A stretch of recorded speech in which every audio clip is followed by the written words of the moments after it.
Hello friends, welcome to my YouTube channel. आज की इस वीडियो में डिस्कस करेंगे कि जो डीएवी के एग्ज़ाम सेंटर्स आउट हुए हैं और जो आपने इस एग्ज़ाम सेंटर सेलेक्ट किए हैं, तो इसमें जो भी आपका एग्ज़ाम है और जिस दिन आपका एग्ज़ाम होगा, जो स्लॉट आपने चूज़ किया है, मॉर्निंग है, आफ्टरनून है या इवनिंग है, उसी स्लॉट में आपका एग्ज़ाम होगा। इसमें कोई भी किसी भी तरह की मॉडिफिकेशन नहीं हो सकती।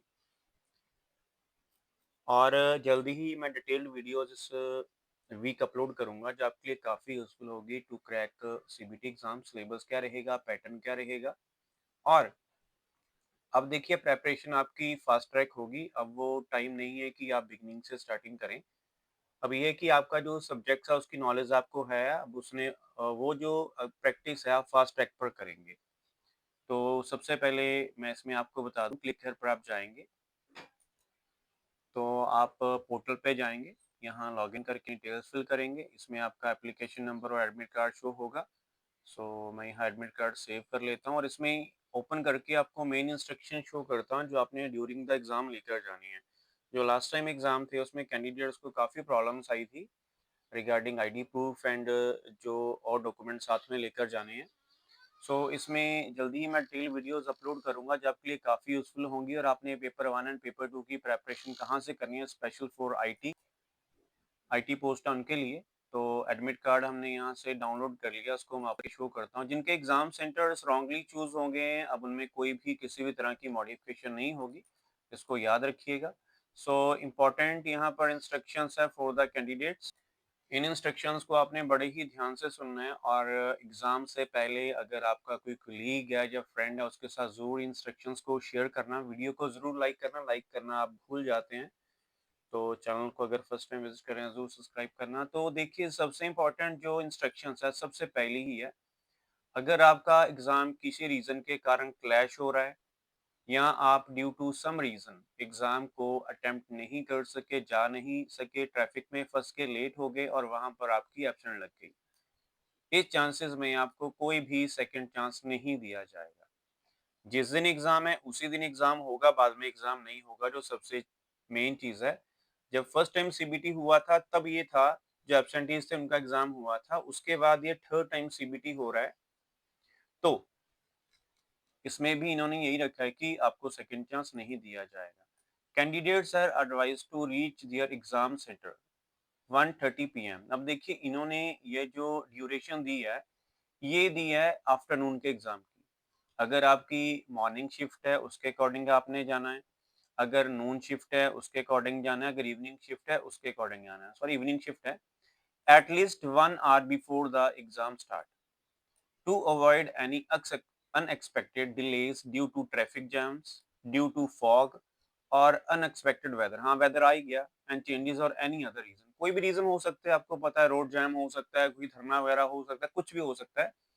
तो आपने 1 आवर या 2 आवर पहले निकल जाना है जहाँ पर भी आपका एग्ज़ाम सेंटर है। ये नहीं कि एग्ज़ाम सेंटर आपका थोड़ी दूर है यहाँ से 15-20 किलोमीटर, तो आप जस्ट 10 मिनट पहले जाएँ और पता लगे कि रास्ते में गाड़ी खराब हो गई, टायर पंक्चर हो गया, या कोई मिसहैपनिंग हो गई है, रास्ते में ट्रैफिक जैम है और आप वहाँ पहुँच ना सके। तो ये सारी चीज़ें आपने माइंड में रख के जाना है। एंट्री टाइम जो है इवनिंग शिफ्ट का इसमें बताया, अगर आपकी मॉर्निंग शिफ्ट है या नून शिफ्ट है उसके अकॉर्डिंग है 1:45 पीएम एंड 2:15 पीएम। 1:45 टू 2:15 के बीच में आपने जाना है, और 2:15 लास्ट एंट्री होगी। मतलब आधा घंटा पहले तो आपकी एंट्री शुरू हो जाएगी और लास्ट एंट्री 2:15 पर होगी। और उसके बाद कोई भी कैंडिडेट्स अलाउ नहीं किया जाएगा एग्जामिनेशन हॉल में या एग्जाम लैब में एंट्री के लिए आफ्टर द, जब एग्जाम स्टार्ट हो जाएगा एट 2:30 आपका एग्जाम स्टार्ट हो जाएगा। एग्जाम जब स्टार्ट होगा उसका पैटर्न क्या रहेगा, कैसे उसमें क्वेश्चंस आएंगे, इसका एक डिटेल वीडियो मैं आपको अपलोड करूंगा। जो फर्स्ट टाइम सीबीटी देने जा रहे हैं उनके लिए वो काफी वीडियो हेल्पफुल होगा।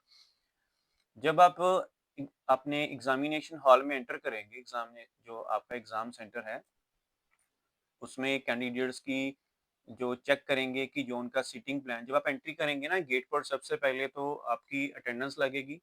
पहले आपको गेट पे एंट्री डालनी होगी, उसके बाद आपकी सीटिंग प्लान देखेंगे। जब आपकी एंट्री होगी वहाँ पर आपकी अटेंडेंस लगेगी, एंड आप मूव करेंगे जो भी आपकी कंप्यूटर लैब होगी या एग्जाम लैब होगी। बिकॉज एग्जाम लैब इसलिए कि आपका एग्जाम ऑनलाइन है। इम्पोर्टेंट चीज़ है जो मैं वीडियो में बताऊँगा, सबसे इम्पोर्टेंट उसको ज़रूर जानिएगा। अगर वो आपके साथ हुआ तो आप 100% एग्ज़ाम में डिस्क्वालीफाई हैं, बेशक आपका एग्ज़ाम बहुत अच्छा है। अनफेयर मीन्स वही आपको पता है, डिस्क्वालीफाई, ये कॉमन सी चीज़ें हर एक एग्ज़ाम में होती हैं, 6 पॉइंट, इसको आप स्किप करिए। बाकी ऐसा कोई होता भी नहीं है कि वहाँ पर अनफेयर मीन्स करें। To be eligible for to taking CBT exam, candidates are required to present the following documents to the invigilation at the exam during identification. तो आपके पास क्या-क्या होना चाहिए? एडमिट कार्ड आपके पास होना चाहिए along with print out of application form download from the website. ये इन्होंने एक नई चीज़ दी है, admit card along with print out of the application form. वैसे ऐसा होता नहीं है, लास्ट टाइम भी इन्होंने बोला था, लेकिन मेन आपका एडमिट कार्ड, एप्लीकेशन फॉर्म वहाँ पर क्या करेंगे वो? अब देखिए ये फॉर्म है, इसमें क्या है? ये एडमिट कार्ड है और ये कैंडिडेट का फॉर्म है, इसमें कुछ नहीं है, कैंडिडेट ने जो डिटेल फिल की है वही है। मेरे अकॉर्डिंग इसका कोई लिंक नहीं होना चाहिए आपका। तो बाकी देखते हैं क्या करते हैं, आपने एप्लीकेशन फॉर्म भी लेकर जाना है।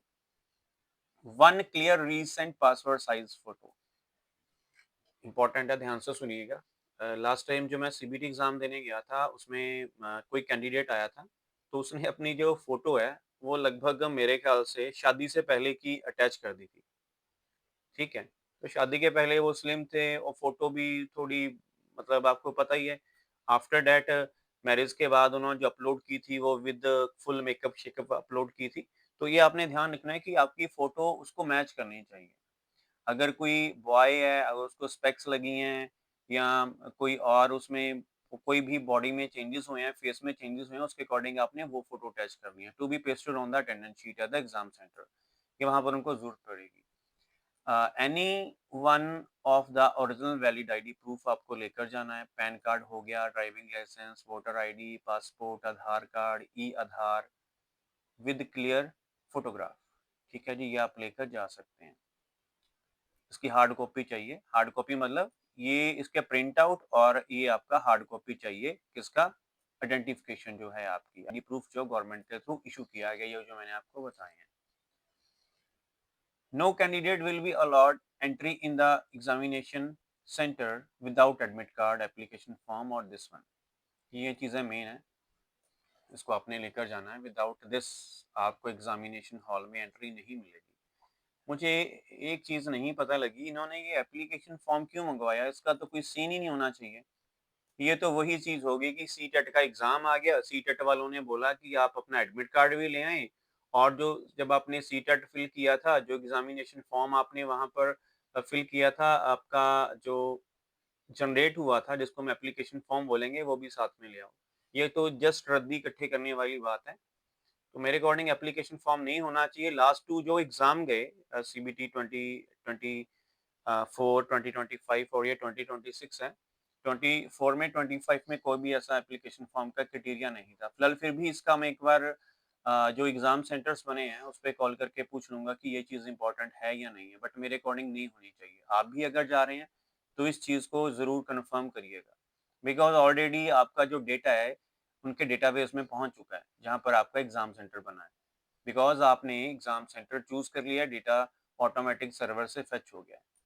Receipt of the admit card for CBT does not constitute any offer for employment। तो वही है, एडमिट कार्ड की आपके पास रिसिप्ट है, तो ज़रूरी नहीं है कि आपको डीएवी में जॉब मिलेगी। कॉमन है। बाकी कोई भी इलेक्ट्रॉनिक गैजेट आपके पास नहीं होना चाहिए। अगर है, तो जो भी आपका एग्ज़ाम सेंटर स्कूल बना है, वहाँ पर आपके रूम होगा, जहाँ पर आपके जो गैजेट्स होंगे, जैसे मोबाइल हो गया या आपका बैग हो गया, मतलब जो भी आपकी बिलॉन्गिंग्स होंगे, उनको वहाँ आप सबमिट कर सकते हैं। टेबल्स, अगर आप वाटर बॉटल लेकर जाएँगे, ट्रांसपेरेंट होनी चाहिए, टेबल्स वगैरह नहीं लेकर जा सकते। हाँ, कोई अगर प्रॉब्लम है, तो उसके अकॉर्डिंग जो भी वहाँ पर हेड होगा स्कूल का, प्रिंसिपल, तो या कोऑर्डिनेटर होगा, आप उनसे बातचीत करके ले जा सकते हैं। बाकी डिपेंडिंग अपॉन देम कि वो परमिशन देते हैं या नहीं देते हैं। उसके बाद candidate must enter the required details in the attendance sheet provided at the exam in a legible handwriting, put the signature and paste the photograph। ठीक है, कैंडिडेट्स के साइन क्लियर होने चाहिए। ठीक है जी, उर्दू नहीं होनी चाहिए। उर्दू मीन टू से कि ऐसे साइन नहीं होने चाहिए कि वो किसी को पता ही ना लगे कि लिखा क्या है। और जो साइन आपने अपने एप्लीकेशन फॉर्म में लिखे हैं, वही आपके साइन वहाँ पर होने चाहिए। और मैं यही प्रेफ़र करूँगा कि जो आपने फ़ोटो अपने एप्लीकेशन फॉर्म में अपलोड की है, वही फ़ोटो आप लेकर जाएँ। अगर ऐसा नहीं है, तो कोई इश्यू नहीं है। जो परमानेंट कैंडिडेट्स हैं, टीए, डीए सिर्फ़ ये एड हॉक वालों को नहीं मिलता, ना ही कॉन्ट्रैक्चुअल को मिलता है, ना ही गेस्ट वालों को मिलता है। ये सिर्फ़ मिलता है परमानेंट टीचर जो डीएवी के हैं। सो अगर बाकी आप हैं कोई और, तो इसको पॉइंट को आप यहाँ से डिलीट ही कर दें अपने माइंड से। बाकी अगर है, तो candidate should arrange for their transportation and plan their travel beforehand specially in case of the centre in another state, उसके अकॉर्डिंग है। 13 पॉइंट लास्ट है। In case on the exam centre, ये मैं पॉइंट आपको स्टार्टिंग में बोल रहा था कि जो मोस्ट इंपॉर्टेंट है, इसको ध्यान से पढ़ लेना ज़रूरी है। In case on the day of exam center, the internet services at the exam center server crash, become dysfunctional due to natural, unforeseen technical bugs reasons or burden on the server. The exam may be get a little delay or postpone. ये last time हुआ था, IT का exam last time postpone हुआ था। जब first time इनका exam था, तो उसमें सर्वर क्रैश हो गया था, लेकिन अब तो सर्वर्स इनके बहुत अच्छे हो गए हैं। और ये जितने भी डीएवी के सीबीएसई के सर्वर्स होते हैं ना, नंबर 1 होते हैं, इसमें कोई प्रॉब्लम नहीं आती। ये मेरा पर्सनल एक्सपीरियंस है। ठीक है, जो भी एजेंसी ये जिनको भी टेंडर देते हैं, बेस्ट इनकी सर्विस होती है। हाँ, कई बार आपको पता है, ये जो इन्होंने प्रॉब्लम बताई है, वो आ जाती है, मशीन तो मशीन ही है, तो ये प्रॉब्लम हो सकती है, आपका एग्ज़ाम पोस्टपोन हो सकता है। लेकिन अगर आपका एग्ज़ाम ऑटो सबमिट हो जाए, वैसे तो उनके पास सारी डिटेल्स होती है बैकएंड के पास, बिकॉज़ टेक्निकल टीम का लिंक रहेगा स्कूल के साथ, वो आप उनको गाइड करते रहेंगे। आपने जो भी प्रॉब्लम आती है, अपने वहाँ के इन्विजिलेटर को बता देनी है। एक रूम में 2 इन्विजिलेटर्स होंगे कि ऐसा-ऐसा प्रॉब्लम है। फर्स्ट टाइम जब सीबीटी हुआ था, मेरे ही एक जो फ्रेंड थे, साथ में गए थे, उनका पीजीटी केमिस्ट्री का एग्ज़ाम था। तो उनका सर्वर बीच-बीच में ना हैंग हो रहा था सिस्टम। और हुआ क्या, लास्ट में जब उन्होंने बोला कि मेरे ये प्रॉब्लम आ रही है, तो मेरे क्वेश्चन अटेम्प्ट हुए या नहीं हुए, शो नहीं हो रहे। तो वहाँ के जो इन्विजिलेटर्स थे, बोलते कोई नहीं, हो जाएगा, वैसे ही सर्वर में प्रॉब्लम है। तो हुआ क्या, उनका एग्ज़ाम बहुत अच्छा था, बेस्ट एग्ज़ाम हुआ था, लेकिन जब रिज़ल्ट आया, वो डिस्क्वालीफाई हो गए, मतलब टेस्ट उनका क्वालीफाई नहीं हुआ। रीज़न कि सर्वर में जो प्रॉब्लम्स थी, उसके कारण उनके आंसर सेव नहीं हुए थे। अगर आपके पास भी ऐसी कोई प्रॉब्लम आती है, आपने उसी टाइम ये चीज़ें वहाँ पर क्लैरिफ़ाई कर लेनी है, मेल वगैरह करवा लेनी है और हेड से ज़रूर बात करनी है, स्पेशली अगर आप डीएवी में जॉब कर रहे हैं। In case the new date and time वही है, अगर आपका एग्ज़ाम किसी कारण पोस्टपोन हो गया, डिले हो गया, तो आपको न्यू डेट एंड टाइम बता दिया जाएगा वाया ईमेल। तो बाकी लास्ट में यहाँ से आपके सिग्नेचर करवाए जाएँगे in the presence of invigilator. और अगेन इम्पोर्टेंट नोट है, there will be no retest for absentees in CBT 2026. No second chance will be given to absentees. ठीक है जी। जैसे मैं बात करूं, पंजाब में बीएड के पेपर चल रहे हैं, ठीक है, और भी कम्पिटिटिव एग्जाम चल रहे हैं, जैसे ट्रिपल एस बी बोर्ड के चल रहे हैं पंजाब में। बाकी जो आपकी स्टेट है, हो सकता है आपकी स्टेट में भी उस दिन कोई ना कोई एग्जाम हो, 5 जन से लेकर 13 जन के बीच में। तो आपको दोनों में से एग्जाम चूज करना होगा।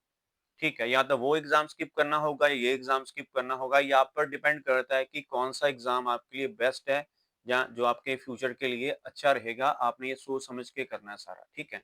तो बाकी आप मुझसे ज़्यादा समझदार हैं, तो बाकी ये सारी मैंने चीज़ें बता ही दी हैं। इनसे ज़रूरी कुछ एक्स्ट्रा पॉइंट्स हैं जो आपके लिए जानना ज़रूरी है। वैसे ऐसा होता नहीं है, जो मैं बताने जा रहा हूँ कि अगर आपका कोई कोलीग ऑलरेडी डीएवी में वर्क कर रहा है और आप उसी स्कूल में एग्ज़ाम सेंटर रखते हैं, ठीक है? तो वहाँ पर ऐसा कोई भी मेथड नहीं है कि वो पता कर सके, हाँ जी, ये बंदा, ये तो उसका नोन है, ये तो उसका नोन है, ऐसा कुछ नहीं होता। और ना ही मेरे ख़्याल से ऐसा कुछ मैंने आज तक क्राइटेरिया देखा है डीएवी जितने भी एग्ज़ाम सेंटर्स बने हैं। तो ये अगर ऐसा कोई है, तो आप अपने अकॉर्डिंग देख लेना। अगर इस बार कोई मे बी कुछ ऐसा वहाँ पर सिस्टम हुआ जिससे पता लग सके, तो आपका जो एग्ज़ाम है, वो कैंसल हो सकता है। कैंसल वाला तो वैसे इन्होंने कुछ बताया भी नहीं है, जो मैंने सारी चीज़ें इसमें आपके सामने शेयर की हैं। ऐसा कुछ नहीं है कि ऐसा कुछ मिला तो उसका एग्ज़ाम ऐसा कर देंगे, वैसा कर देंगे। तो ये चीज़ें उन्होंने डाली थी, जो मैंने इंस्ट्रक्शंस वगैरह देखी थी। अगर है तो उसके अकॉर्डिंग आप देख लेना, बाकी मेन चीज़ें मैंने क्लियर कर दी हैं। नोट्स वगैरह लेना चाहते हैं पेपर 1 एंड पेपर 2 के, स्पेशली फॉर आईटी जो पोस्ट हैं उसके लिए आप हमसे कांटेक्ट कर सकते हैं। जल्दी ही मैं आईटी की वीडियो अपलोड करना स्टार्ट कर दूँगा जो आपके लिए काफ़ी यूज़फुल होंगी और पेपर 1 का भी स्टफ हमसे मिल जाएगा। सो फ्रेंड्स वीडियो अच्छी लगे तो ज़रूर वीडियो को लाइक करिएगा, चैनल को भी सब्सक्राइब करिएगा for future updates. So thank you friends for watching this video and for your valuable time.